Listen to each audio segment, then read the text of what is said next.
Hello everyone! Today I am going to teach you how to formulate a food plan for Blenderized natural food formula.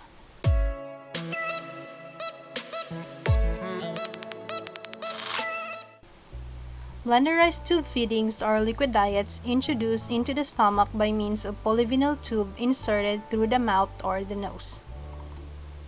It consists of liquid foods that can pass through the tube with ease, or it may be made from selected non-fibrous foods that may be liquefied or homogenized using a blender.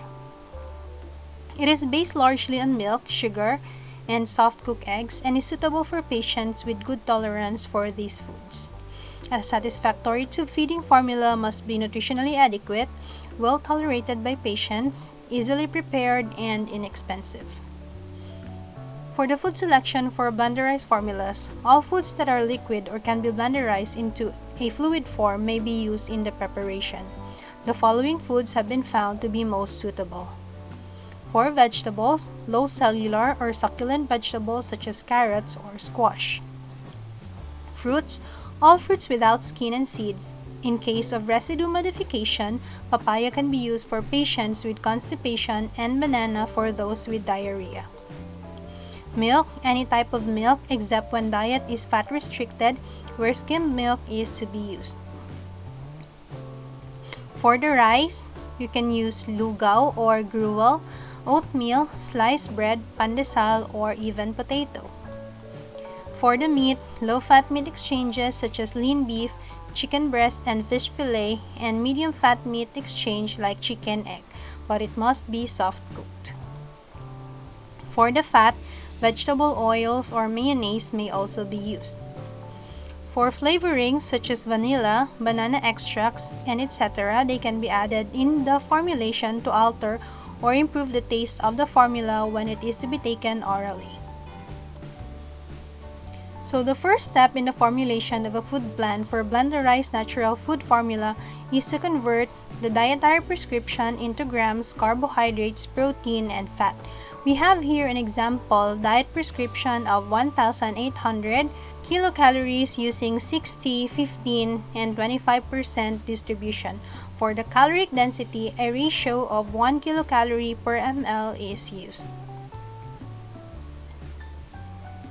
The next step is to distribute this prescription into food items. Now, as you can see here, this is a very familiar table. What we are going to do is the same process that we did in this video, how to make a meal plan.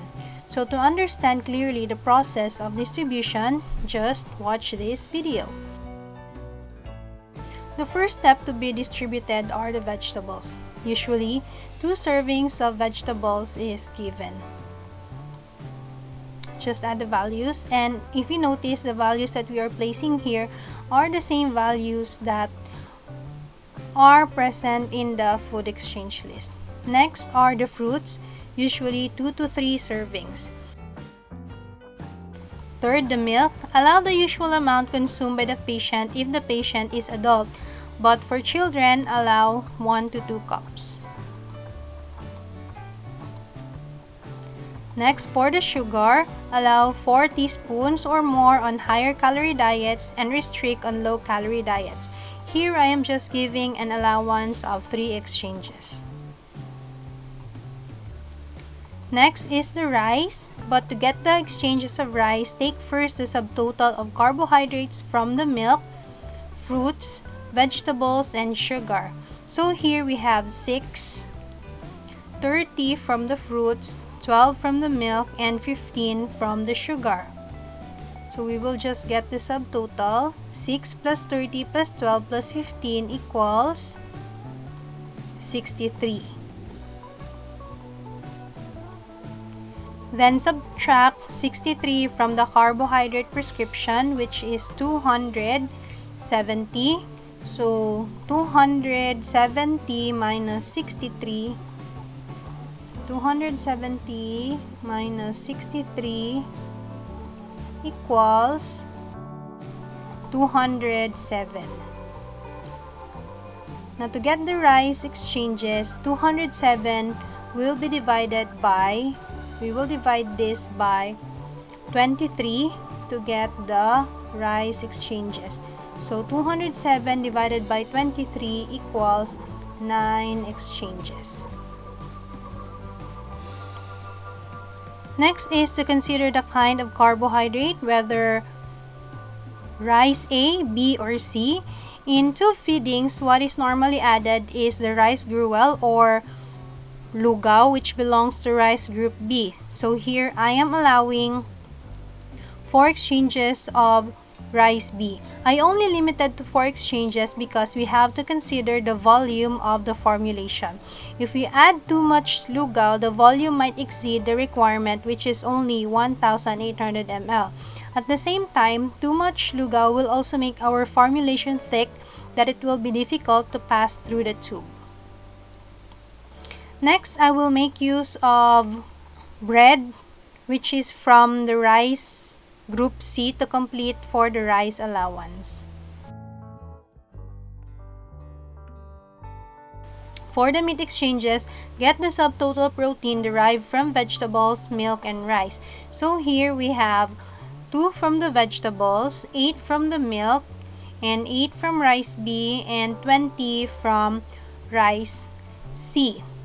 So 2 plus 8 plus 8 plus 20 equals 38.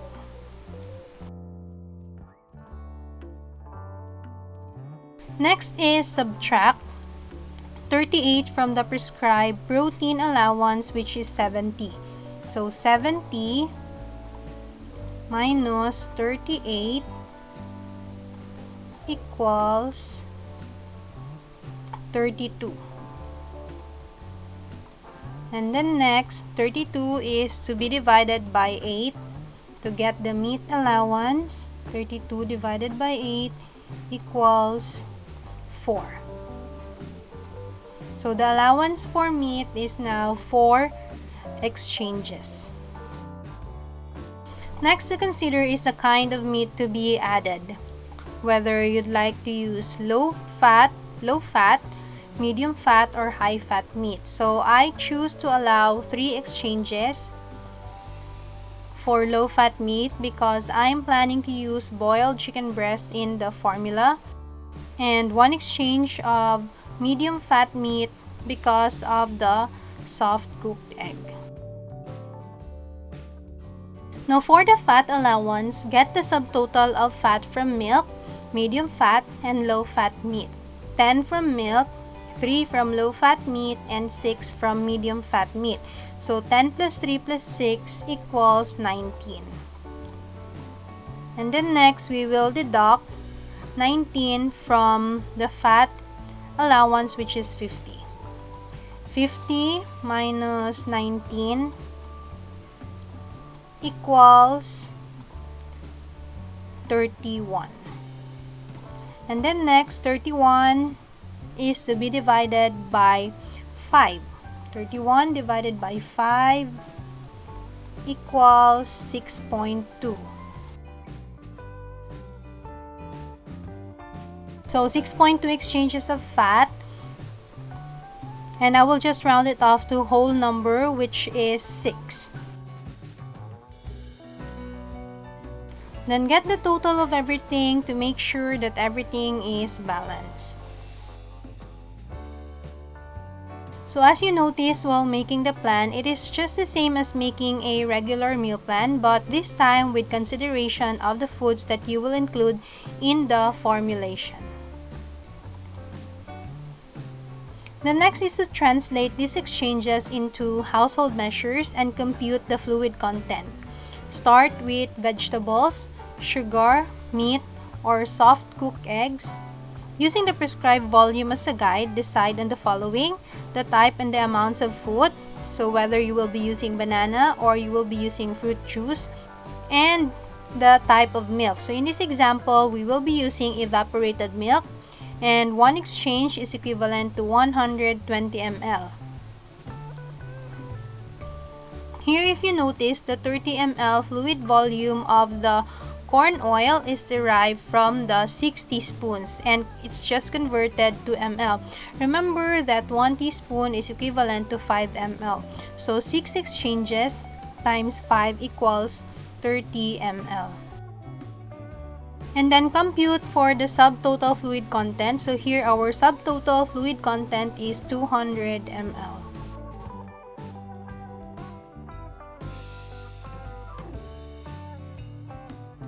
And then next is we will compute for the fluid from thick lugaw. Since the allowance for rice B or lugaw is 4 exchanges, that is equivalent to 6 cups of thick lugaw as listed in the food exchange list for meal planning. We also know in the conversion that 1 cup is equivalent to 240 ml. So 6 cups of thick lugaw multiplied by 240 ml is 1,440 ml. Lastly, compute for the subtotal fluid content of all the food items and determine the amount of water to be added in the formulation if necessary. So the subtotal fluid content we had earlier was 200 ml plus 1,440 from the lugaw.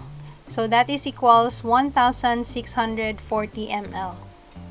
To determine the water to be added, just deduct the subtotal fluid content from the fluid prescription. So 1,800 minus 1,640 ml equals 160 ml. And then finally, here is our formulation in the written form. For the vegetables, I will use boiled squash or 1 cup. For the fruits, 3 pieces of banana. For the milk, 120 ml of evaporated milk. For the rice, 6 cups thick lugaw and 10 slices of bread. For the meat, 1 piece medium soft cooked egg and 90 grams boiled chicken breast. For the fat, 6 teaspoons of corn oil. And for the sugar, 3 teaspoons of table sugar, and the water is 160 ml as necessary. I also have here an example of a plan with the same diet prescription, but instead of adding lugaw, only white bread is used, and instead of adding chicken meat, only chicken eggs are used.